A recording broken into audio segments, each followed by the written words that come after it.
ತಮಗೆಲ್ಲರಿಗೂ ಬೆಳಗಿನ ಶುಭೋದಯ ಅಂತ ಕೊಡ್ತಾ ಇವತ್ತೊಂದು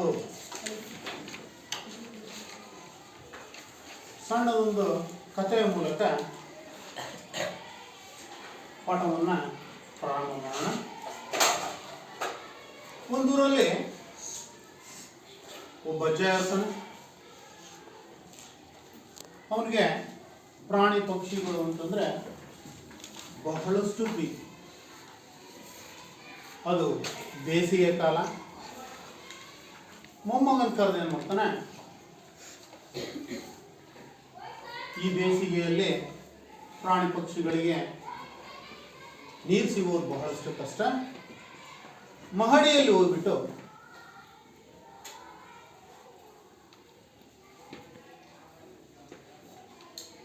ಒಂದು ಪೈಪಿನ ಆಕಾರದ ಪಾತ್ರೆಯಲ್ಲಿ,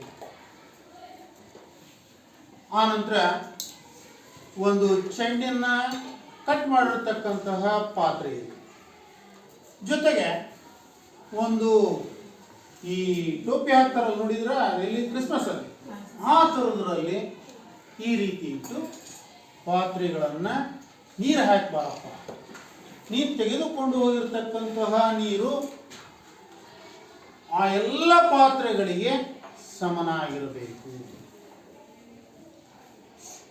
ಹಾಕಿದ್ರೆ ಉಳಿಬಾರದು ನೀರನ್ನು. ಆಗ ಮೊಮ್ಮಗ ಏನ್ ಮಾಡ್ತಾನೆ, ಹೇಗೆ ಮಾಡಬೇಕು, ಉಳಿಬಾರ್ದು, ಅವನು ಕರೆಕ್ಟಾಗಿ ನೀರೇನು ಮಾಡಬೇಕು, ಆ ಶಂಕುವಿನ ಆಕಾರದ ಪಾತ್ರೆ ಟೋಪಿಗೆ, ಜೊತೆಗೆ ಅರ್ಧಗೋಳಾಕಾರದ ಪಾತ್ರೆ ಅದಕ್ಕೆ ನೀರು ಹಾಕಬೇಕು, ಜೊತೆಗೆ ಸಿಲಿಂಡರ್ನ ಆಕಾರದ ಪೈಪ್ ಇರ್ತಕ್ಕಂಥದ್ದು ಅದರಲ್ಲಿ ನೀರು ಹಾಕಬೇಕು, ಮೂರಕ್ಕೂ ನೀರು ಹಾಕಬೇಕು. ಅವನು ನೀರು ಮಾತ್ರ ಉಳಿಬಾರ್ದು. ಎಷ್ಟು ನೀರು ತಗೊಂಡೋಗ್ಬೇಕು? ಆಗ ಅಜ್ಜನ ಹತ್ರ ತಿರುಗಿ ಕೇಳ್ತಾನೆ. ಅಜ್ಜ ಅವಾಗ ಹೇಳ್ತಾನೆ, 9ನೇ ತರಗತಿಯಲ್ಲಿ ಒಂದು ಪಾಠ ಇದೆ, ಮೇಲ್ಮೈ ವಿಸ್ತೀರ್ಣಗಳು ಮತ್ತು ಘನಫಲಗಳು. ನೀನು ನೀರು ಎಷ್ಟು ಹಾಕಬೇಕು ಅಂತಂದರೆ ಶಂಕುವಿನ ಘನಫಲ ಕಂಡುಹಿಡಿಬೇಕು, ಜೊತೆಗೆ ಗೋಳದ ಘನಫಲ ಕಂಡುಹಿಡಿಬೇಕು, ಜೊತೆಗೆ ಯಾವುದ್ರದ್ದು ಇನ್ನೊಂದು ಸಿಲಿಂಡರ್ನ ಘನಫಲ ಕಂಡಿಡಿದ್ರೆ ನೀನಿಗೆ ಅದರಲ್ಲಿ ನೀರು ಎಷ್ಟು ಹಾಕಬೇಕು ಅಂತ ಗೊತ್ತಾಗುತ್ತೆ ಅಂತ ಹೇಳ್ತಾರೆ. ಹಾಗಿದ್ಮೇಲೆ ಇವತ್ತು ನಾವು ಆ ಆಕಾರಗಳು ಘನಾಕೃತಿಗಳ ನಾವು ಅದರೊಳಗೆ ಏನಾದರೂ ತುಂಬ್ತಾ ಇದ್ದೀವಿ ಅಂತಂದ್ರೆ ಏನು ಕಂಡುಹಿಡಿಬೇಕು, ಘನಫಲವನ್ನು ಕಂಡುಹಿಡಿಬೇಕು. ಯಾವುದೇ ಒಂದು ಆಕೃತಿಯಲ್ಲಿ ಘನಾಕೃತಿಗಳಲ್ಲಿ ನಾವು ಯಾವುದಾದ್ರೂ ಒಂದು ಗಾಳಿಯನ್ನು ತುಂಬ್ತೀವಿ. ಈಗ ನೋಡ್ರಿ, ಒಂದು ಫುಟ್ಬಾಲ್ ಇದೆ, ಫುಟ್ಬಾಲಲ್ಲಿ ಏನು ತುಂಬ್ತೀವಿ, ಗಾಳಿಯನ್ನು ತುಂಬ್ತೀವಿ. ಗಾಳಿ ತುಂಬ್ತಾ ಇದ್ದೀವಿ ಅಂದ್ರೆ ಯಾವ ಆಕಾರದಲ್ಲಿದೆ ಫುಟ್ಬಾಲ್, ಗೋಳ. ಆ ಗೋಳದಲ್ಲಿ ಎಷ್ಟು ಗಾಳಿ ಹಿಡಿಯುತ್ತೆ ಅಂತಂದ್ರೆ ಅದರ ಘನಫಲವನ್ನು ಕಂಡುಹಿಡಿಯಬೇಕು. ಈಗ ಯಾವುದೋ ಒಂದು ಪೈಪ್ ಇದೆ, 20 ಅಡಿ ಉದ್ದದ ಪೈಪು, ಅದರಲ್ಲಿ ನೀರು ತುಂಬಬೇಕಾಗಿದೆ. ಹಾಗಿದ್ಮೇಲೆ ಏನನ್ನು ಕಂಡುಹಿಡಿಯಬೇಕು ನಾವು, ಘನಫಲವನ್ನು ಕಂಡುಹಿಡಿಯಬೇಕು. ತುಂಬತಕ್ಕಂಥ ಕೆಲಸ. ಯಾವುದೋ ಒಂದು ಸ್ಟೀಲ್ ಟಾಕಿ ಇದೆ, ಮನೆಯಲ್ಲಿ ಅಲ್ಯೂಮಿನಿಯಂ ಡಬ್ಬಗಳಿರ್ತವೆ, ಹಿಟ್ಟನ್ನು ತುಂಬ್ತೀರಿ. ಆ ಹಿಟ್ಟನ್ನು ತುಂಬ್ತಾ ಇದೀವಿ, ಜೋಳದ ಹಿಟ್ಟು ತುಂಬ್ತೀರಿ, ಅಕ್ಕಿ ಹಿಟ್ಟು ತುಂಬ್ತೀರಿ, ರಾಗಿ ಹಿಟ್ಟು ತುಂಬ್ತೀರಿ, ಹೌದಾ? ಅಥವಾ ಕಾಳು ಕಡಿಗಳನ್ನು ಭರ್ತಿ ಮಾಡಿಡ್ತೀರಿ. ಹಾಗಿದ್ಮೇಲೆ ಅವನು ಭರ್ತಿ ಮಾಡಿರ್ತಕ್ಕಂಥ ಕೆಲಸ ಮಾಡ್ತಾ ಇದೀವಿ ಅಂದ್ರೆ ನಾವು ಏನು ಕಂಡುಹಿಡಿಯೋದಲ್ಲಿ ಘನಫಲವನ್ನು ಕಂಡುಹಿಡಿತೀವಿ. ಅದೇ ಪಾತ್ರೆಯನ್ನ ತಯಾರಿಸ್ಬೇಕು ನಾವೀಗ. ಯಾವುದನ್ನ, ಗೋಳಾಕಾರದ ಪಾತ್ರೆಯನ್ನ ತಯಾರಿಸಬೇಕಾಗಿದೆ, ಚೆಂಡನ್ನ, ಅಥವಾ ಯಾವುದು ಸಿಲಿಂಡರ್ ಆಕಾರದ ಪಾತ್ರೆಯನ್ನು ತಯಾರಿಸಬೇಕಾಗಿದೆ ಅಂತಂದ್ರೆ ನಾವು ಮೇಲ್ಮೈ ವಿಸ್ತೀರ್ಣಗಳನ್ನು ಕಂಡಿದ್ದೀವಿ. ಯಾಕಂದ್ರೆ ಅದ್ರ ಸುತ್ತ ಏನಾಗಿರುತ್ತೆ, ಒಳಗೆಲ್ಲ ಏನಿರ್ತದೆ, ಪಾತ್ರೆ ಒಳಗೆ ಟೊಳ್ಳಾಗಿರ್ತದೆ, ಸುತ್ತ ಏನಿರ್ತದೆ, ಪಾತ್ರೆ ಇರ್ತದೆ. ಕೆಳಭಾಗದಲ್ಲಿ ಏನಿರುತ್ತೆ, ಈಗ ಪಾತ್ರೆ ಕೆಳಭಾಗದಲ್ಲಿ ನಾವು ಯಾವ ಆಕಾರದಲ್ಲಿ ಇರ್ತದೆ, ಪಾತ್ರೆ ತಳಭಾಗ ವೃತ್ತಾಕಾರದಲ್ಲಿ ಇರ್ತದೆ, ಮೇಲೆ ಮುಚ್ಚಿತ್ತು ವೃತ್ತಾಕಾರದಲ್ಲಿ ಇರ್ತದೆ. ನೋಡ್ರಿ, ಅದನ್ನ ನಾವು ಈ ಸೈಡ್ ಎಲ್ಲ ನೋಡಿದ್ರೆ ಅದನ್ನ ಪಾರ್ಶ್ವ ಅಂತ ಕರಿತೀವಿ, ಕೆಳಗೆ ಮೇಲೆ ನೋಡಿದ್ರೆ ಅದನ್ನ ಏನಂತ ಕರಿತೀವಿ, ಪೂರ್ಣ ಅಂತ ಕರಿತೀವಿ. ಈ ರೀತಿ ನಾವು ಯಾವುದಾದ್ರೂ ಒಂದು ವಸ್ತುವನ್ನು ತಯಾರಿಸಬೇಕು ಅಂತಂದ್ರೆ ನಮಗೇನು ಬೇಕು, ಮೇಲ್ಮೈ ವಿಸ್ತೀರ್ಣಗಳು ಬೇಕು. ಅದರಲ್ಲಿ ಯಾವುದಾದ್ರೂ ವಸ್ತುಗಳನ್ನು ತುಂಬ್ತಾ ಇದ್ದೀವಿ ಅಂತಂದ್ರೆ ಏನು ಕಂಡುಹಿಡಿತೀವಿ, ಘನಫಲಗಳನ್ನು ಕಂಡುಹಿಡಿತೀವಿ. ಹಾಗಿದ್ಮೇಲೆ ಇವತ್ತು ನಾವು ಮೇಲ್ಮೈ ವಿಸ್ತೀರ್ಣಗಳು ಮತ್ತು ಘನಫಲಗಳು ಕುರಿತು ಪಾಠದ ಮೇಲೆ ಸಮಸ್ಯೆಗಳನ್ನು ತಿಳ್ಕೊಳ್ಳೋಣ.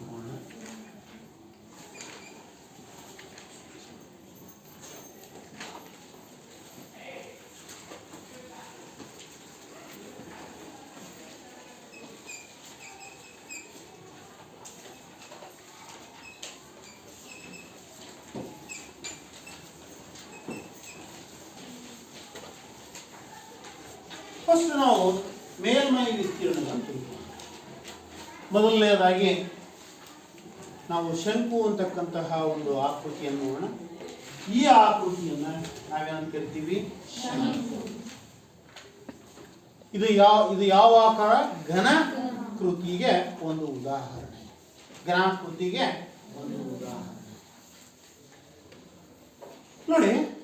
ಸಮತಲಾಕೃತಿಗಳನ್ನ ಒಂದರ ಮೇಲೆ ಒಂದು ಜೋಡಿಸ್ತಾ ಹೋದ್ರೆ, ಇದು ನೋಡಿ, ಇದರಲ್ಲಿರ್ತಕ್ಕಂಥ ಹಾಳೆ ಯಾವುದಕ್ಕೆ ಉದಾಹರಣೆ? ಸಮತಲಾಕೃತಿಗೆ ಉದಾಹರಣೆ. ಈ ಹಾಳೆಗಳನ್ನು ಈಗ ಜೋಡಿಸಿದ್ವಿ, ಈಗ ಒಂದು ಬುಕ್ ಆಯ್ತು. ಇದೇ ರೀತಿಯ ಪುಸ್ತಕಗಳನ್ನು ಜೋಡಿಸ್ತಾ ಹೋಗೋಣ ನಾವು ಒಂದ್ರ ಮೇಲೆ ನೋಡಿ, ಜೋಡಿಸ್ತಾ ಹೋಗ್ತಾ ಇದ್ದೀವಿ. ಇನ್ನೊಂದಿಷ್ಟು ಬುಕ್ ಕೊಡೋಣ, ಈ ಥರದ್ದು ಕೊಡು. ಜೋಡಿಸಿದ್ವಿ ನೋಡಿ, ಜೋಡಿಸ್ತಾ ಇದ್ದೀನಿ. ಎಲ್ಲವೂ ಏನು ಸಮತಲಾಕೃತಿಯ ಹಾಳೆಗಳಿದ್ದು ಅವನ್ನ ಜೋಡಿಸ್ತಾ ಹೋಗ್ತಾ ಇದ್ದೀವಿ. ಈಗ ಇದಕ್ಕೇನು ಬಂತು? ಮುಂಚೆ ಏನಿತ್ತು? ಉದ್ದ ಇತ್ತು, ಅಗಲ ಇತ್ತು. ಈಗೇನು ಬಂದ್ಬಿಡ್ತು? ಹೈಟ್ ಬರ್ತಾ ಇದೆ, ಎತ್ತರ ಬರ್ತಾ ಇದೆ. ಹೌದಾ? ಇದು ಯಾವ ಆಕಾರದಲ್ಲಿದೆ? ಆಯತಾಕಾರ. ಆದ್ಮೇಲೆ ಈಗ ಈ ಆಕೃತಿಯ ಹೆಸರು ಫಸ್ಟ್ ಏನಿತ್ತು? ಸಮತಲಾಕೃತಿಯಾಗಿತ್ತು. ಅವನು ಒಂದ್ರ ಮೇಲೆ ಒಂದು ಜೋಡಿಸ್ತಾ ಹೋದ್ವಿ ಹಾಳೆಯನ್ನ. ಈಗೇನಾಗಿದೆ? ಒಂದು ಉದ್ದ ಅಗಲದ ಜೊತೆಗೆ ಎತ್ತರನೂ ನಮಗೇನಾಗ್ತಾ ಇದೆ? ಸಿಗ್ತಾ ಇದೆ. ಇದು ಆಯತಾಕೃತಿಯಾಗಿತ್ತು. ಇದನ್ನ ಏನಂತ ಕರಿತೀವಿ? ಆಯತ ಪಟ್ಟಕ. ಆಯತ ಪಾದ ಪಟ್ಟಕ. ಪಾದ ಏನಾಗಿದೆ? ಆಯತಾಕಾರವಾಗಿದೆ. ಪಾದ ಮತ್ತು ಮೇಲ್ಮುಖಗಳು ಎರಡು ಏನಾಗಿರ್ತವೆ? ಒಂದೇ ತರ ಇದ್ರೆ ಅವನೆಂಥ ಆಕೃತಿಗಳು ಅಂತ ಕರಿತೀವಿ ಅಂದ್ರೆ ಪಟ್ಟಕ ಅಂತ ಕರಿತೀವಿ. ಇದ್ಮೇಲೆ ಪಾದ ಒಂದೇ ಇರಲ್ಲ, ಮೇಲೆ ಚೂಪಾಗಿ ಕೊನೆಗೊಳ್ತವೆ. ಚೂಪಾಗಿ. ಈಗ ಇದು ಮೇಲೂ ಒಂದೇ ಇದೆ, ಕೆಳಭಾಗದಲ್ಲೂ ಒಂದೇ ಇದೆ. ಇಲ್ಲಿ ನೋಡಿ, ಇಲ್ಲೊಂದು ಆಕೃತಿ ತೋರಿಸ್ತೀನಿ. ಕೆಳಭಾಗದಲ್ಲಿ ವೃತ್ತಾಕಾರವಾಗಿದೆ, ಮೇಲೆ ಏನಾಗಿದೆ? ಚೂಪಾಗಿ ಕೊನೆಗೊಳ್ತಾ ಇದೆ. ಈ ರೀತಿಯ ಆಕೃತಿಗಳನ್ನ ನಾವೇನಂತ ಕರಿತೀವಿ? ಗೋಪುರಗಳು. ಅದರದ್ದು ಇದ್ಯಾವುದಿದೆ? ವೃತ್ತಾಕಾರವಾಗಿದೆ. ಇದನ್ನೇನಂತ ಕರಿತೀವಿ? ಶಂಕು. ಜೊತೆಗೆ ಇನ್ನೂ ಬರೋಣ. ಈ ಯಾವ ದೇವಸ್ಥಾನದಲ್ಲಿ ಕಟ್ಟಿರ್ತಾರೆ, ಚೌಕಪಾದ ಇರ್ತದೆ, ಮೇಲೆ ಏನಾಗಿರ್ತದೆ? ಚೂಪು ಇರುತ್ತೆ. ಅದನ್ನು ಚೌಕಪಾದ ಗೋಪುರ ಅಂತ ಕರಿತೀವಿ. ತ್ರಿಭುಜಾಕಾರವಾಗಿರ್ತದೆ, ಮೇಲೆ ಏನಾಗಿರ್ತದೆ? ಚೂಪ ಇರುತ್ತೆ. ತ್ರಿಭುಜ ಪಾದ ಗೋಪುರ. ಅವುಗಳ ಪಾದಗಳ ಆಕಾರದ ಮೇಲೆ ಆ ಗೋಪುರಗಳನ್ನು ಏನ್ ಮಾಡ್ತಾ ಇರ್ತೀವಿ? ಹೆಸರಿಸ್ತಾ ಹೋಗ್ತೀವಿ. ಈಗ ಇದು ಏನಿದು? ಶಂಕು. ಇದನ್ನೇನಂತ ಕರಿತೀವಿ ಅಂದ್ರೆ ನೇರ ಪಾದ ಶಂಕು. ಇದೇನಾದ್ರೂ ಓರೆಯಾಗಿತ್ತು ಹೀಗೆ ಅಂತಂದ್ರೆ, ಇಲ್ಲಿಂದ ಹೀಗೆ ಪಾದನು ಹೀಗಿತ್ತು ಅಂತಂದ್ರೆ ಇದನ್ನ ನೇರ ಪಾದವಲ್ಲದ ಶಂಕು ಅಂತ ಕರಿತೀವಿ. ಈಗ ಇದೇನಾಗಿದೆ? ನೇರ ಪಾದ ಶಂಕು. ಯಾವ ಆಕಾರದಲ್ಲಿದೆ ಇದು? ತಳ ನೋಡಿ. ಇದ್ರ ಮೇಲೆ ಒಂದು ಹಾಳೆಯನ್ನ ಸುತ್ತುತ್ತೀನಿ ನಾನೀಗ.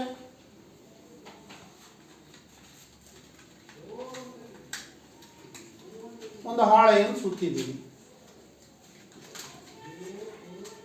ಈ ಹಾಳೆಯನ್ನ ಬಿಡಿಸೋಣಂತೀವಿ. ಸುತ್ತಿರುವ ಹಾಳೆ ಸುತ್ತಿದ್ವಿ, ಇದನ್ನ ಬಿಡಿಸ್ತಾ ಇದ್ದೀವಿ ಹಾಳೆಯನ್ನು. ಈಗ ಬಿಡಿಸಿದಾಗ ಇದು ಯಾವ ಆಕಾರಕ್ಕೆ ಬರ್ತಾ ಇದೆ?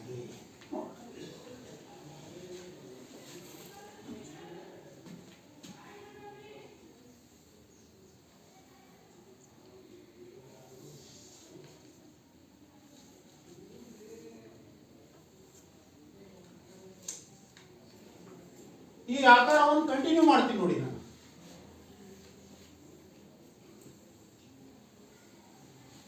ಯಾವ ಆಕಾರ ಇದು? ವೃತ್ತಾಕಾರ. ಹಾಗಿದ್ಮೇಲೆ ಇದು ವೃತ್ತದಲ್ಲಿ ಏನ್ ಮಾಡಿದ್ವಿ ನಾವು? ಒಂದು ಪಾರ್ಟ್ ಅಂತ ನೋಡಿದ್ವಿ. ವೃತ್ತದಲ್ಲಿರ್ತಕ್ಕಂತಹ ಒಂದು ಪಾರ್ಟನ್ನ ನಾವು ತ್ರಿಜ್ಯಾಂತರ ಖಂಡ ಅಂತ ಕರಿತೀವಿ. ಇದನ್ನೇನು ಕರಿತೀವಿ? ತ್ರಿಜ್ಯಾಂತರ ಖಂಡ. ಈ ತ್ರಿಜ್ಯಾಂತರ ಖಂಡವನ್ನ ನಾವು ಸಣ್ಣದಾಗಿ ಕತ್ತರಿಸ್ತಾ ಹೋಗೋಣ. ಸಣ್ಣದಾಗಿ ಕತ್ತರಿಸ್ತಾ ಹೋಗೋಣ. ನಾವೀಗ ಈ ತ್ರಿಜ್ಯಾಂತರ ಖಂಡವನ್ನು ಕತ್ತರಿಸ್ತಾ ಹೋಗೋಣ.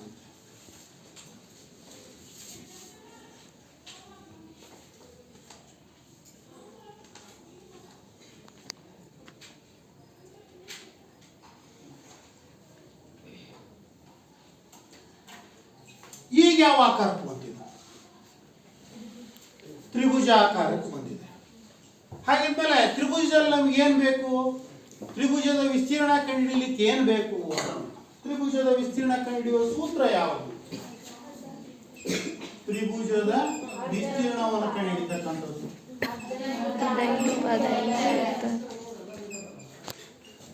ಅರ್ಧ ಇಂಟು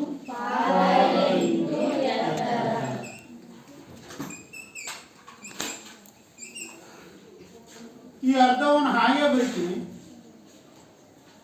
ಇಲ್ಲಿ ನೋಡಿ, ಇದು ಪಾದ, ಸರಿನಾ?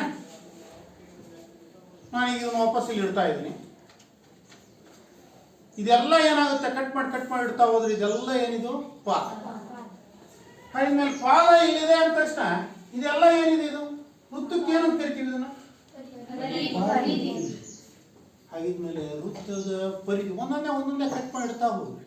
ಇದು ಪಾದ ಏನಾಗಿದೆ? ವೃತ್ತದ ಪರಿಧಿ ಆಗಿದೆ, ಸರಿನಾ? ಪಾದ ಏನಾಗಿದೆ? ವೃತ್ತದ ಪರಿಧಿ ಆಗಿದೆ. ಹಾಗಿದ್ಮೇಲೆ ಇದನ್ನ ನಾವು ವೃತ್ತದ ಪರಿಧಿಯನ್ನು ಕಂಡುಹಿಡಿತಕ್ಕಂಥ ಸೂತ್ರ ಯಾವುದು?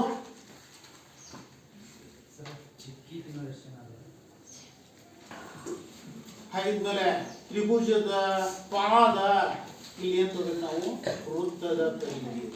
ವೃತ್ತದ ಪರಿಧಿಯನ್ನು ಕಂಡುಹಿಡಿತಕ್ಕಂಥ ಸೂತ್ರ ಯಾವುದು? ವೃತ್ತದ ಪರಿಧಿಯನ್ನು ಕಂಡುಹಿಡಿಯಲಿಕ್ಕೆ ಬಳಸ್ತಕ್ಕಂಥ ಸೂತ್ರ. ವೃತ್ತದ ವಿಸ್ತೀರ್ಣವನ್ನು ಕಂಡುಹಿಡಿಯಲಿಕ್ಕೆ ಬಳಸ್ತಕ್ಕಂಥ ಸೂತ್ರ 2πr. ವೃತ್ತದ ಪರಿಧಿಯನ್ನು ಕಂಡುಹಿಡಿತಕ್ಕಂಥ ಸೂತ್ರ ಯಾವುದು? 2π. ವೃತ್ತದ ವಿಸ್ತೀರ್ಣವನ್ನು ಕಂಡುಹಿಡಿತಕ್ಕಂಥ ಸೂತ್ರ πr². ಹಾಗಿದ್ಮೇಲೆ ಇದನ್ನ ನಾವು ಏನಂತ ಕರೀತೀವಿ? ವೃತ್ತದ ಪರಿಧಿ. ಹಾಗಿದ್ಮೇಲೆ ಪಾದಕ್ಕೆ ಏನು ಬರೆಯೋಣ? ಇಲ್ಲಿ 2πr. ಎತ್ತರ ನೋಡ್ರಿ, ಎತ್ತರ ಏನಾಗಿದೆ ಅಂದ್ರೆ ಇದು ಎತ್ತರ. ಕಟ್ ಮಾಡ್ತಾ ಹೋದಂಗೆ ಇದೇನಿದು? ತ್ರಿಜ್ಯದ ಏನಂತ ಕರಿತೀವಿ ಇದನ್ನ?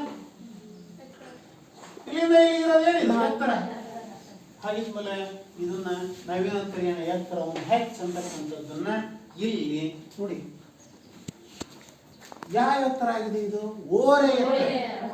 ಹಾಗಿದ್ಮೇಲೆ ಇದನ್ನ ನಾವು ಎಲ್ ಸ್ಲ್ಯಾಂಟ್ ಹೈಟ್ ಅಂತಕ್ಕಂಥದ್ದನ್ನ ಎಲ್ ಇಂದ ಸೂಚಿಸ್ತೀವಿ. ಈಗ E2 ಏನಾಯ್ತು? ಅಂಶದಲ್ಲಿರ್ತಕ್ಕಂಥದ್ದು ಛೇದದಲ್ಲಿರ್ತಕ್ಕಂಥದ್ದು ಏನಾಯ್ತು? ಕ್ಯಾನ್ಸಲ್. ಈಗ πr ಇಂಟು l. ಆದ್ಮೇಲೆ ನಾವ್ ಯಾವ್ದು ನೋಡಿದೀವಿ? ತ್ರಿಭುಜದ ವಿಸ್ತೀರ್ಣ ಇಲ್ಲಿ ತಗೊಂಡಿರ್ತಕ್ಕಂಥದ್ದು ನಾವೇನ್ ನೋಡಿದ್ವಿ? ಶಂಕು. ಇದೇ ಆಕಾರ ಉಳ್ಳದ್ದು. ಹಾಗಿದ್ಮೇಲೆ ಶಂಕುವಿನ ಪಾರ್ಶ್ವ ಮೇಲ್ಮೈ ನಾವು ಇದನ್ನಷ್ಟೇ ತಗೊಂಡಿರೋದಿಲ್ಲ ನೋಡಿ, ಇದನ್ನಷ್ಟೇ ತೆಗೆದುಕೊಂಡಿದ್ವಿ. ಕಾಣುತ್ತಾ? ಪಾರ್ಶ್ವ ಮೇಲ್ಮೈ ಇದನ್ನ ತಯಾರಿಸ್ಲಿಕ್ಕೆ ಈಗ ಇದಕ್ಕೇನಾರ ಒಳಗೆ ಏನಾರ ಐತೆ? ಮುಚ್ಚಿದೀವಿ ಏನಾರ? ಇಲ್ಲ ಅಲ್ಲ. ಈಗ ಇದನ್ನು ಕಟ್ ಮಾಡಿದ್ದು ಹೇಗೆ ಕಾಣ್ತು? ಈಗ ಈ ತ್ರಿಭುಜದ ವಿಸ್ತೀರ್ಣವು ಈ ಶಂಕುವಿನ ಆಕೃತಿಯ ವಿಸ್ತೀರ್ಣಕ್ಕೆ ಏನಾಗಿದೆ? ಸಮಾನ. ಯಾವುದಿದು? ಪಾರ್ಶ್ವ ಮೇಲ್ಮೈ ವಿಸ್ತೀರ್ಣ. ಹಾಗಿದ್ಮೇಲೆ ಶಂಕುವಿನ ಪಾರ್ಶ್ವ ಮೇಲ್ಮೈ ವಿಸ್ತೀರ್ಣ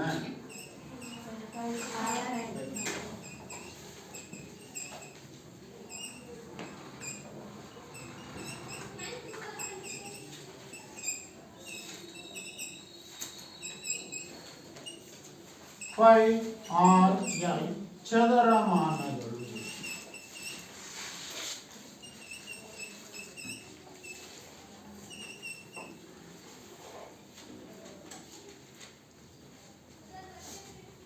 ನಾನು ಈ ತರದ್ದು ಒಂದು ಬಿಸ್ಕಿಟ್ ತೊಗೊಂತೀನಿ. ಬಿಸ್ಕಿಟ್ ನೋಡಿದ್ದೀರಿ?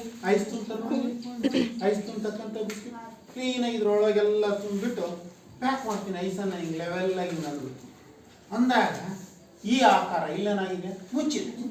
ಮುಚ್ಚಿದಾಗ ಇಲ್ಲಿ ಯಾವ ಆಕಾರ ಕಾಣ್ತಾ ಇದೆ? ವೃತ್ತಾಕಾರ. ಹಾಗಿದ್ಮೇಲೆ ಶಂಕುವಿನ ಪೂರ್ಣ ಮೇಲ್ಮೈ ವಿಸ್ತೀರ್ಣಕ್ಕೆ ಏನು ಬರುತ್ತೆ ಅಂದ್ರೆ ಹೀಗೆ ನೋಡ್ತಾ ಇದೀವಿ. ಏನಿದು? ಪಾರ್ಶ್ವ ಮೇಲ್ಮೈ. ಹೀಗೆ ತೋರಿಸ್ತಾ ಇದೀವಿ. ಏನಿದು? ಟೋಟಲ್ ಎರಡನ್ನು ಸೇರಿಸ್ಬೇಕು. ನಾವೀಗ ಯಾವ್ದಾದ್ರು ವಿಸ್ತೀರ್ಣ ಸೇರಿಸ್ಬೇಕು? ಪಾರ್ಶ್ವ ಮೇಲ್ಮೈ ವಿಸ್ತೀರ್ಣ ಪ್ಲಸ್ ಪಾದದ ವಿಸ್ತೀರ್ಣ.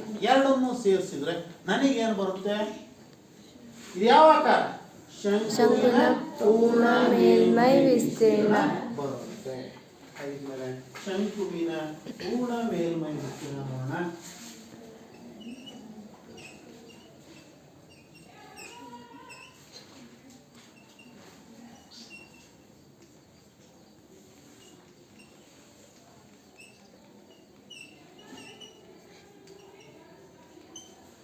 ಈಸ್ ಈಕ್ವಲ್ಸ್ ಟು ಯಾವ್ದು ಶಂಕುವಿನ ಪಾರ್ಶ್ವ ಮೇಲ್ಮೈ ವಿಸ್ತೀರ್ಣ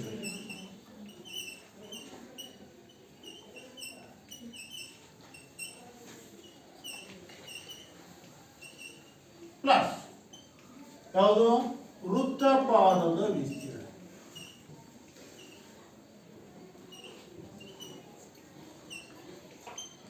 ಶಂಕುವಿನ ಪಾರ್ಶ್ವ ಮೇಲ್ಮೈ ವಿಸ್ತೀರ್ಣವನ್ನು ಇಲ್ಲಿ ಕೈ ಹಿಡಿದ್ವಿ. ಏನು ಪೈ ಆರ್ ಪ್ಲಸ್ ವೃತ್ತಪಾದ ವೃತ್ತದ ವಿಸ್ತೀರ್ಣ ಏನು ಪೈ ಆರ್ ಸ್ಕ್ವೇರ್. ಇಲ್ಲಿ ನೋಡಿ, ಇದರಲ್ಲೂ ಪೈ ಇದೆ, ಇದರಲ್ಲೂ ಪೈ ಇದೆ. ಪೈ ಏನೇನು ಮಾಡೋಣ, ಹೊರಗಡೆ ಬರೆಯೋಣ. ಇದರಲ್ಲೂ ಆರ್ ಇದೆ, ಇದರಲ್ಲೂ ಒಂದು ಆರ್ ಇದೆ. ಆರ್ ಹೊರಗಡೆ ಇಲ್ಲೇನು ಉಳಿತು, ಇಲ್ಲೇನು ಉಳಿತು ಆರ್. ಹಾಗಿದ್ಮೇಲೆ ಶಂಕುವಿನ ಪೂರ್ಣ ಮೇಲ್ಮೈ ವಿಸ್ತೀರ್ಣ ಏನಂದ್ರೆ pi r into r plus l ಚದರಮಾನಗಳು.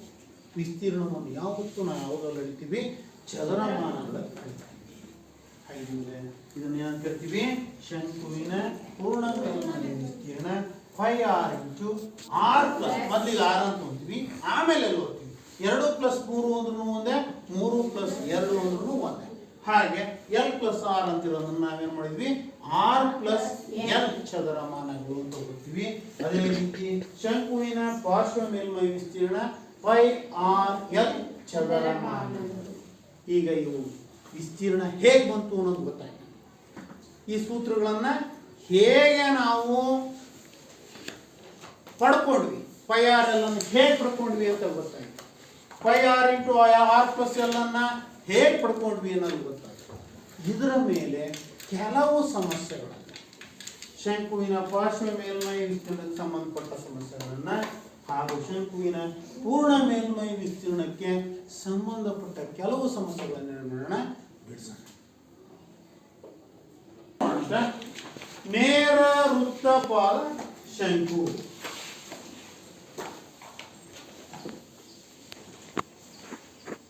ನೇರ ವೃತ್ತಪಾದ ಶಂಕು.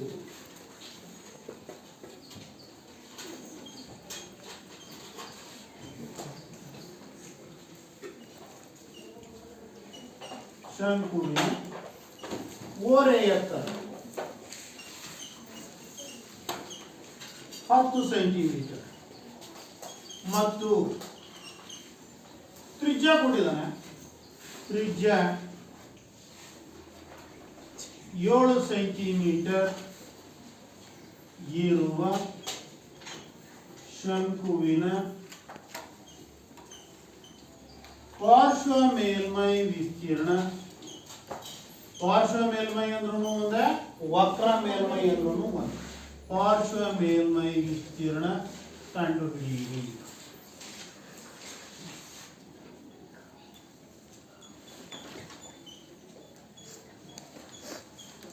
ನೋಡಿ, ಕೊಟ್ಟಿರೋ ಪ್ರಶ್ನೆಯನ್ನು ಒಂದ್ಸರಿ ಸರಿಯಾಗಿ ಅರ್ಥ ಮಾಡ್ಕೋಬೇಕು. ಶಂಕುವಿನ ಪಾರ್ಶ್ವ ಮೇಲ್ಮೈ ವಿಸ್ತೀರ್ಣ ಕಂಡುಹಿಡಿಯಿರಿ ಅಂತಿದ್ದಂಗೆ ನಾವೇನ್ ಮಾಡಬೇಕು, ಶಂಕುವಿನ ಪಾರ್ಶ್ವ ಮೇಲ್ಮೈ ವಿಸ್ತೀರ್ಣದ ಸೂತ್ರವನ್ನು ಬರೀಬೇಕು. ತನುಜ, ಶಂಕುವಿನ ಪಾರ್ಶ್ವ ಮೇಲ್ಮೈ ವಿಸ್ತೀರ್ಣದ ಸೂತ್ರ ಏನಮ್ಮ? Very good. ಶಂಕುವಿನ ಪಾರ್ಶ್ವ ಮೇಲ್ಮೈ ವಿಸ್ತೀರ್ಣದ ಸೂತ್ರ ಏನು? Pi r L. ಶಂಕುವಿನ ಪಾರ್ಶ್ವ ಮೇಲ್ಮೈ ವಿಸ್ತೀರ್ಣದ ಸೂತ್ರ ಪೈ ಆರ್ ಎಲ್. ಸೂತ್ರ ಗೊತ್ತಾಗಿದೆ ನಮಗೆ, ಪೈ ಆರ್ ಎಲ್ ಅಂತ. ಹಾಗಿದ್ಮೇಲೆ ಇಲ್ಲಿ ನನಗೆ 3 ವರ್ಡ್ಗಳಿವೆ, ಒಂದು ಪೈ, ಒಂದು ಆರ್, ಒಂದು ಎಲ್. ಹಾಗಿದ್ಮೇಲೆ ಇಲ್ಲಿ ಆರ್ ಅಂದ್ರೆ ಏನು ಅಂತ ನನಗೆ ಗೊತ್ತಾಗಬೇಕು. ನಂದೀಶ, ಆರ್ ಅಂದ್ರೆ ಏನಪ್ಪ? 7 ಸೆಂಟಿಮೀಟರ್. 7 ಸೆಂಟಿ. ಅದನ್ನ ಕರೆಕ್ಟ್, ವೆರಿ ಗುಡ್, ನೀನು ಹೇಳಿದ್ದು. ಆರ್ ಅಂದ್ರೆ 7 ಸೆಂಟಿಮೀಟರ್. ಏನು ಆರ್ ಅಂದ್ರೆ? Very good. ಆರ್ ಅಂದ್ರೆ ಏನು? ತ್ರಿಜ್ಯ. ಅವನು ಲೆಕ್ಕದಲ್ಲಿ ಕೊಟ್ಟಿದ್ದಾನೆ. ಆರ್ ತ್ರಿಜ್ಯ ಎಷ್ಟು? 7 ಸೆಂಟಿಮೀಟರ್. ಹಾಗಿದ್ಮೇಲೆ ನನಗೆ ಚಿನ್ನಮ್ಮ ಎಲ್ ಅಂದ್ರೆ ಏನು? Very good. ಎಲ್ ಅಂದ್ರೇನು? ಓರೆ ಎತ್ತರ. ಹಾಗಿದ್ಮೇಲೆ ಒಂದೊಂದೇ ಗುರುತಿಸೋಣ ಇಲ್ಲಿ ಮೇಲೆ ದತ್ತಾಂಶವನ್ನು. ತ್ರಿಜ್ಯ r is equals to 7 centimetre. ಓರೆ ಎತ್ತರ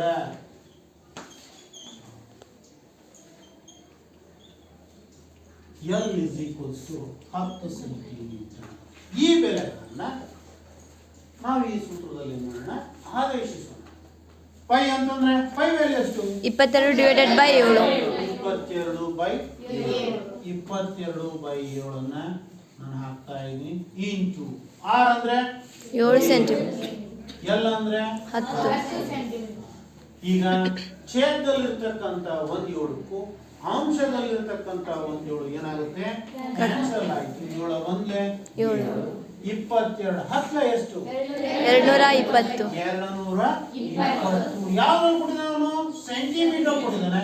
ಚದರ ಮಾನಗಳು ಅನ್ನೋದು ಇಲ್ಲಿ ಸೆಂಟಿಮೀಟರ್. ಸೆಂಟಿಮೀಟರ್ ಕೊಟ್ರೆ ಸೆಂಟಿಮೀಟರ್ ಅಂತ ಬರೀಬೇಕು. ಚದರ ಸೆಂಟಿಮೀಟರ್. ಮಾನಗಳಲ್ಲಿ ಏನ್ ಬರೀಬೇಕು ನಾವು? ಯಾವ್ದು ಕೊಟ್ಟಿರ್ತಾನೋ ಅದನ್ನ. ಮೀಟರ್ ಕೊಟ್ರೆ ಚದರ ಮೀಟರ್ಗಳು. ಕಿಲೋಮೀಟರ್ ಕೊಟ್ರೆ ಚದರ ಕಿಲೋಮೀಟರ್ಗಳು. ಇಲ್ಲ ಈಗ ಸೆಂಟಿಮೀಟರ್ ಕೊಟ್ಟಿರೋದ್ರಿಂದ ಅದನ್ನ ಚದರ ಸೆಂಟಿಮೀಟರ್. ಇದನ್ನ ಕನ್ನಡದಲ್ಲಿ ಬರಿತೀವಿ, ಇಂಗ್ಲಿಷ್ ನಲ್ಲಿ ಆದ್ರೆ ಇದನ್ನ centimetre square. English centimetre square. ಬರ್ಕೊಂತೀರಿ? ದಿವ್ಯಾ ಒಂದು ಲೆಕ್ಕ ಬಿಡಿಸ್ತಾಳೆ, ನೋಡೋಣ ಬಾ. ಫಸ್ಟ್ ನೋಡೋಣ.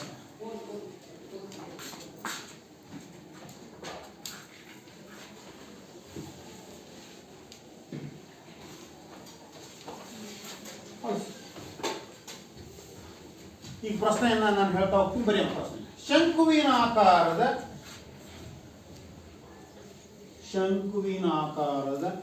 ಟೋಪಿಯ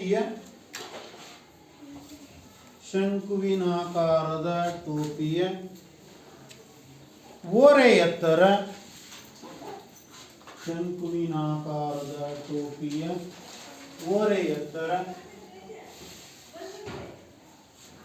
20 ಸೆಂಟಿಮೀಟರ್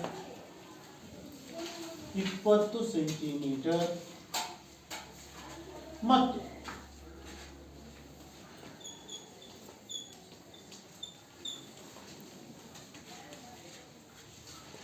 ತ್ರಿಜ್ಯ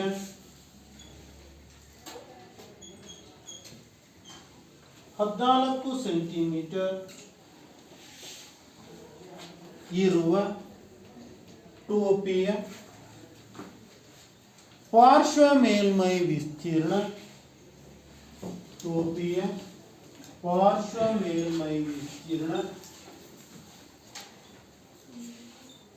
ಮತ್ತು ಪೂರ್ಣ ಮೇಲ್ಮೈ ವಿಸ್ತೀರ್ಣ ಕಂಡುಹಿಡಿಯಿರಿ. ಪಾರ್ಶ್ವ ಮೇಲ್ಮೈ ವಿಸ್ತೀರ್ಣ ಮತ್ತು ಪೂರ್ಣ ಮೇಲ್ಮೈ ವಿಸ್ತೀರ್ಣ ಕಂಡುಹಿಡಿಯಿರಿ.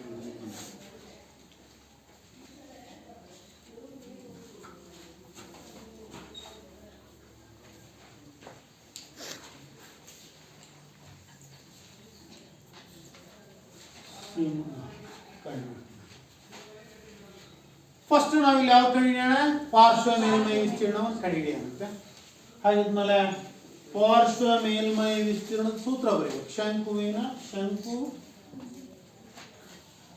ಓರೆ ಎತ್ತರ ಎಷ್ಟು ಕೊಟ್ಟಿದ್ದಾನೆ? ಓರೆ ಎತ್ತರ ಯಾವುದರಿಂದ ಸೂಚಿಸ್ತೀವಿ? ಎಲ್ ಬರೀಬೇಕಾಗಿ. L is equals to 20 centimetre. Very good. ತ್ರಿಜ್ಯ ಯಾವುದರಿಂದ ಸೂಚಿಸ್ತೀವಿ? r ನಿಂದ ಸೂಚಿಸ್ತೀವಿ. r is equals to 14 centimetre.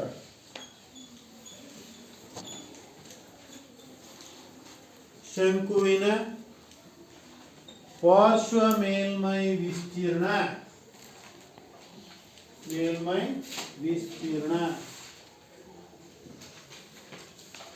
ಏನ್ ಸೂತ್ರ ಬರ್ತೀವಿ?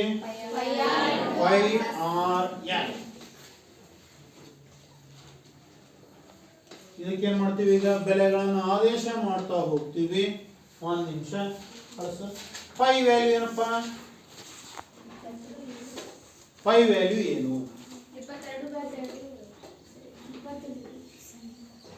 ಪೈ ಬೆಲೆ ಎಷ್ಟು? Very good, 22/7. Sit down. R value ಎಷ್ಟು?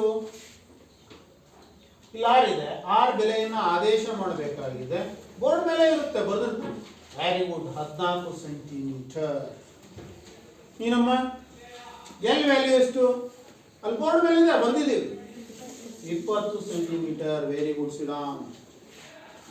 ಈಗ ಪಡ್ತಾ ಹೊಡೆಯೋಣ. 7 1 7 7 2 14 22 7 44 44 ಇಂಟು 20. 44 ಹತ್ಲೆ 440 440. 44 ಹತ್ಲೆ 440. 440 ಪ್ಲಸ್ 440 880 80. ಏನ್ ಬರ್ತೀವಿ? ಚದುರ ಸೆಂಟಿಮೀಟರ್ ಸೆಂಟಿಮೀಟರ್ ಅಥವಾ ಸೆಂಟಿಮೀಟರ್ ಸ್ಕ್ವೇರ್. ಇದು ಯಾವುದಾಯ್ತು? ಪಾರ್ಶ್ವ ಮೇಲ್ಮೈ. ಈಗ ಪೂರ್ಣ ಮೇಲ್ಮೈ ನೀನೇ ಮಾಡ್ತೀಯೋ ಬೇರೆ ಹತ್ರ ಮಾಡ್ಸೋಣ? ನೀನೇ ಮಾಡ್ತೀಯೋ? ಶಂಕುವಿನ ಪೂರ್ಣ ಮೇಲ್ಮೈ ವಿಸ್ತೀರ್ಣ ಈಸ್ ಈಕ್ವಲ್ಸ್ ಟು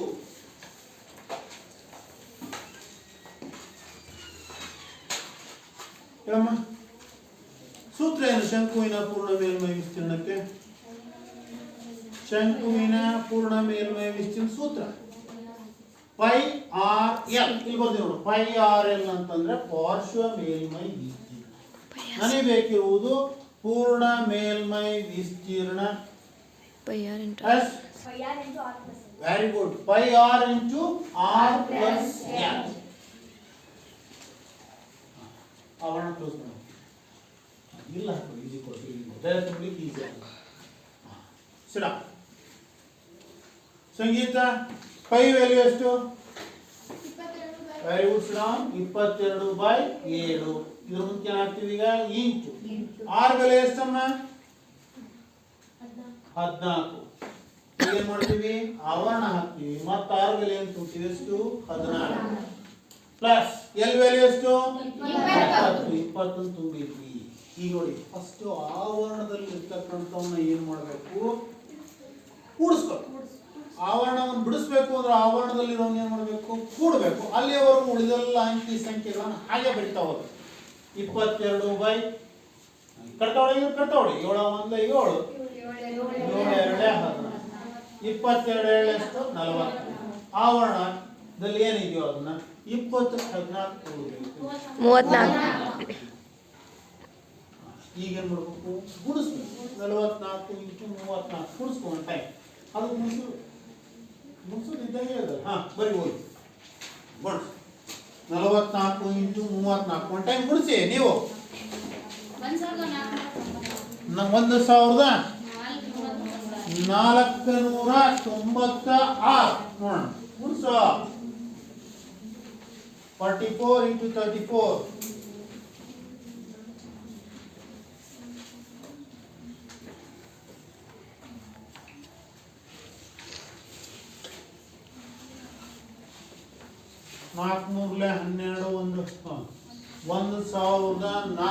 1496.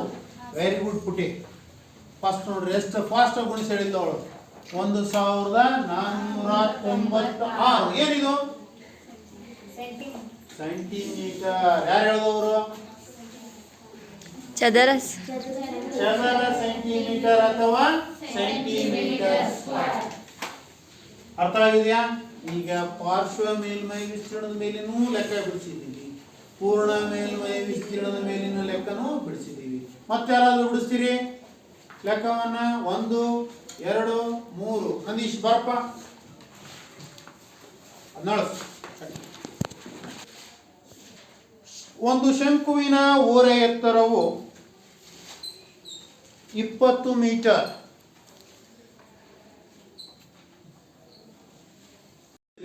ಈಗ ಫಸ್ಟ್ ಶಂಕುವಿನ ಪೂರ್ಣ ಮೇಲ್ಮೈ ವಿಸ್ತೀರ್ಣ ಸೂತ್ರ ಹಾಕೋಣ. ಶಂಕುವಿನ ಪೂರ್ಣ ಮೇಲ್ಮೈ ವಿಸ್ತೀರ್ಣ. ಶಂಕುವಿನ ಪೂ ಮೇ ವಿ ಅನ್ ಪೂ ಕಮ ಮೇ ವಿ ಏನು pi r into r plus l is equals to pi ಅಂತಂದ್ರೆ 22/7 ಆರ್ ಅಂತಂದ್ರೆ ಕೊಟ್ಟಿಲ್ಲ ಈಗ ಇಲ್ಲಿ ಕೈ ಹಿಡ್ಕೋಬೇಕು ಏನ್ ಕೊಟ್ಟಾನ ಅವನು ವ್ಯಾಸ ಕೊಟ್ಟಾನೆ 24 ಸೆಂಟಿಮೀಟರ್ ವ್ಯಾಸ 24 ಸೆಂಟಿಮೀಟರ್ ಅಂದ್ರೆ ಏನು ಡಿ ಕೊಟ್ಟಿದ್ದಾನೆ ಹೌದಾ ಡಯಾಮೀಟರ್ ಹಾಗಿದ್ದ ತ್ರಿಜ್ಯ ಎಷ್ಟು ಇರ್ತದೆ ಅದರ ಅರ್ಧ ಎಷ್ಟು 24 ಅರ್ಧ ಎಷ್ಟು 12 d is equals to 2 r small r is equals to d by 2 r is equals to 24 divided by 2 2 ಒಂದ್ಲ 2 12 24 r is equals to ಎಷ್ಟು 12 ಸೆಂಟಿಮೀಟರ್ r 12 ಮೀಟರ್ ಸಿಕ್ಕಿದೆ ಈಗ 12 ಪ್ಲಸ್ 21 ಕೂಡೋದು ಫಸ್ಟ್ 22/7 ಹಾಗೆ ಬರಿ ಇಂಟು 12 21 12 ಸೇರಿಸಿದ್ರೆ 33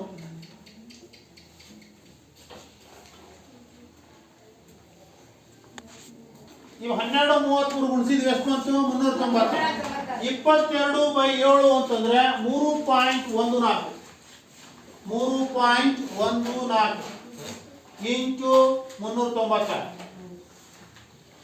ಈಗ 3.14 ಜೊತೆಗೆ ಅದನ್ನ ಗುಣಿಸೋಣಂತೆ 3.14 ಇಂಟು 396 ಅಂದ್ರೆ ಎಷ್ಟು ಬಂದಿದೆ 1 2 4 3 4 4 ಹೌದಾ ಎಷ್ಟು ಈಗ ಪಾಯಿಂಟ್ ಆದ್ಮೇಲೆ ಎಷ್ಟು ಸ್ಥಾನ ಇದೆ 2 ಸ್ಥಾನ ಇದೆ ಈ ಕಡೆಯಿಂದ 2 ಸ್ಥಾನವನ್ನು ಬಿಟ್ಟಿಡಬೇಕು 1243.44 ಚದರ ಮೀಟರ್ಗಳು 1243.44 ಚದರ ಮೀಟರ್ಗಳು ನಾವಿಲ್ಲಿಯವರೆಗೆ ಶಂಕುವಿನ ಸೂತ್ರ ಹೇಗೆ ಬಂತು ಪಾರ್ಶ್ವ ಮೇಲ್ಮೈ ವಿಸ್ತೀರ್ಣ ಪೂರ್ಣ ಮೇಲ್ಮೈ ವಿಸ್ತೀರ್ಣ ಸೂತ್ರ ಹೇಗೆ ಬಂತು ಜೊತೆಗೆ ಅದರ ಮೇಲಿನ ಸಮಸ್ಯೆಗಳನ್ನು ಬಿಡಿಸಿದ್ದೀವಿ ನಾನು ಕೆಲವು ಪ್ರಶ್ನೆಗಳನ್ನು ಕೇಳ್ತಾ ಹೋಗ್ತೀನಿ ವೃತ್ತದ ಸುತ್ತಳತೆ ಅಥವಾ ಪರಿಧಿಯನ್ನ ಕಂಡುಹಿಡಿತಕ್ಕಂಥ ಸೂತ್ರ ಏನಮ್ಮ Divya very good 2πr sedan ಮೇಲೆ ವೃತ್ತದ ವಿಸ್ತೀರ್ಣವನ್ನು ಕಂಡುಹಿಡಿತಕ್ಕಂಥ ಸೂತ್ರ ಏನಪ್ಪ ನಾಗರಾಜು ವೃತ್ತದ ವಿಸ್ತೀರ್ಣವನ್ನು ಕಂಡುಹಿಡಿತಕ್ಕಂಥ ಸೂತ್ರ